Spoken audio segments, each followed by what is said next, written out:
রাজ্যে পালাবদল হয়েছে আর তারপর যে নির্দেশিকা দেওয়া হয়েছে 10:15টায় অফিস ছাড়া যাবে না বিকেল 5:15টার আগেও চালু ছিল সরকারি অফিসে হাজিরার এই নিয়ম। তবে বেশিরভাগ ক্ষেত্রেই এই নিয়ম পালন করা হতো না। পালাবদলের পর কড়াভাবে প্রয়োগ করা হচ্ছে এই হাজিরা বিধি। ঘড়িতে 10:15টা বাজার আগে নবান্নের গেটে তাই ঢুকতে হুড়োহুড়ি পড়ে গিয়েছে।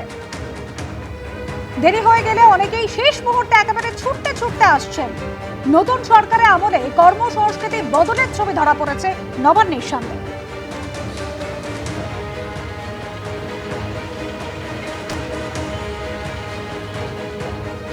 সকাল 10:15টার মধ্যে অফিসে ঢুকতেই হবে, আর 5:15টার আগে কিন্তু অফিস ছাড়া যাবে না। এই নতুন নিয়ম আগেও ছিল, কিন্তু সেই নিয়ম কিন্তু পালন করা হতো না মাঝে মধ্যেই। কিন্তু এখন দেখা যাচ্ছে যে 10:15 বাজার আগে কিন্তু অনেকে ভেতরে প্রবেশ করছেন। কিন্তু এই মুহূর্তে দেখা যাচ্ছে যে একটু দেরি হয়ে গেল। মানে বোঝা যাচ্ছে যে 10:15 ঊর্ধ্বেও কিন্তু অনেকেই আসছেন এবং খুব তাড়াহুড়ো করছেন যাতে অফিসে ভেতরে প্রবেশ করতে পারেন। তবে অনেককেই জিজ্ঞাসা করা হয়েছিল, প্রত্যেকেই এই নিয়মকে স্বাগত জানাচ্ছেন, বলছেন যে আগেও ছিল কিন্তু অনেক সময় কিন্তু সেই নিয়ম পালন করা হতো না। তারা এই নিয়মকে স্বাগত জানাচ্ছেন, আবার অনেকেই একটু দেরি করে ফেলেছেন, সেই জন্য কিন্তু তাড়াহুড়োও করছেন। ক্যামেরায় ভগবান শাহর সঙ্গে রুমা পাল, এবিপি আনন্দ, কলকাতা। তিলজলায় চামড়ার কারখানায় আগুনে দুজনের মৃত্যু। কঠোর অবস্থান নিয়ে 4 সদস্যের তদন্ত কমিটি তৈরি করে দিলেন মুখ্যমন্ত্রী। আজই রিপোর্ট দেবে কমিটি। নাজিরাবাদ কাণ্ডের প্রসঙ্গ টেনে কড়া হুঁশিয়ারি দিয়েছেন পুর ও নগর উন্নয়ন মন্ত্রী অগ্নিমিত্রা পালু।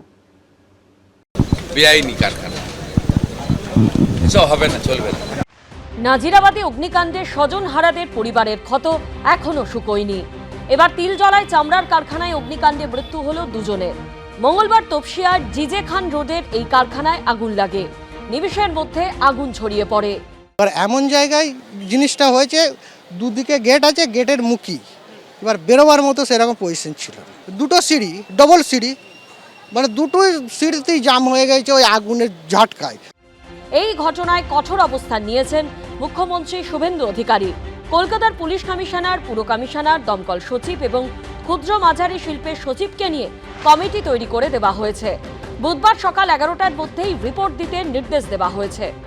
না, আপনি তো কমিটি ইতিমধ্যেই তৈরি করেছেন। চিফ সেক্রেটারি কমিটি করেছে, সকাল 11টায় রিপোর্ট দেবে, এফআইআর হবে এবং এটাই শেষ ধরে নিন। এই ধরনের কাজ করতে দেবো। আইনের শাসন প্রতিষ্ঠা করার জন্যই ভারতীয় জনতা পার্টিকে মানুষ দায়িত্ব দিয়েছে, অপরাধীদের লুকানোর জন্য না। একটা কমিটি গঠন করা হয়েছে, যেখানে সিনিয়র অফিসার আছেন।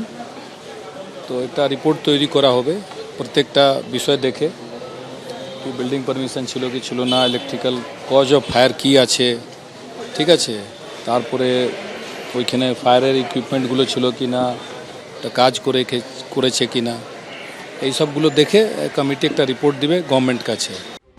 জানুয়ারি মাসে নাজিরাবাদে ওয়াও মোমোর গুদামে এভাবেই ভয়াবহ আগুন লেগেছিল। দম আটকে ঝলসে মৃত্যু হয় 27 জনের। মঙ্গলবার তিলজলার অগ্নিকাণ্ডের প্রেক্ষিতে সেই প্রসঙ্গ টেনে কড়া হুঁশিয়ারি দেন পুর ও নগর উন্নয়ন মন্ত্রী অগ্নিমিত্রা পাল। ওয়াও মোমোর কারখানাতে 30 জন পুরো ছাড়ি হয়ে গেল। আগের সরকার আনসারেবল ছিল না, অ্যাকাউন্টেবল ছিল না, ঘুষ নিয়ে মানুষকে একদম যৌতুকগৃহ তৈরি করে দিয়েছেন আজকে পশ্চিমবঙ্গ। শুধু কলকাতা নয়, শুধু তিলজলা নয়, সব জায়গাতে। আমি ডিপার্টমেন্টকে বলেছি ইমিডিয়েট আমরা স্টেপ নেব। সারা পশ্চিমবঙ্গে যেখানে এই ধরনের ইলিগাল বিল্ডিং রয়েছে আমরা নোটিশ পাঠাবো, ইদার বাড়ি খালি করে দিন, আর তা না হলে আমরা আমাদের ব্যবস্থা করব। তিলজলার অগ্নিকাণ্ডে গুরুতর জখম হয়েছেন 3 জন, তাদের মধ্যে 2 জন ভেন্টিলেশনে। সন্দীপ সরকার, সত্যজিৎ বৈদ্য ও ঐশী মুখোপাধ্যায়ের রিপোর্ট, এবিপি আনন্দ। শুভেন্দু অধিকারীর আত্মসহায়ক চন্দ্রনাথ রথ হত্যাকাণ্ডের তদন্ত ভার নিল সিবিআই। গঠন করা হয়েছে এসআইটি। এদিন সিএফএসএল এর টিমকে নিয়ে ঘটনাস্থলে গেলেন সিবিআই এর অফিসাররা।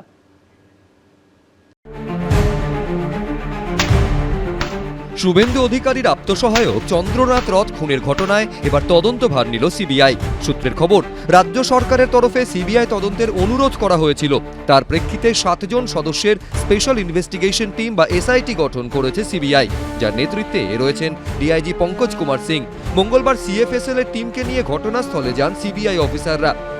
চন্দ্রনাথ রথ হত্যাকাণ্ডের তদন্তের দায়িত্ব নেওয়ার পর সিবিআই আধিকারিকরা ঘটনাস্থলে এসেছেন তদন্ত করতে এবং দোহারিয়া পেয়ারাবাগান এলাকায় যে ঘটনাস্থল সেখান থেকে তারা নমুনা সংগ্রহ করছেন এবং তথ্য প্রমাণ জোগাড় করছেন এবং তার পাশাপাশি সিএফএসএল এর প্রতিনিধিরাও নমুনা সংগ্রহ করছেন।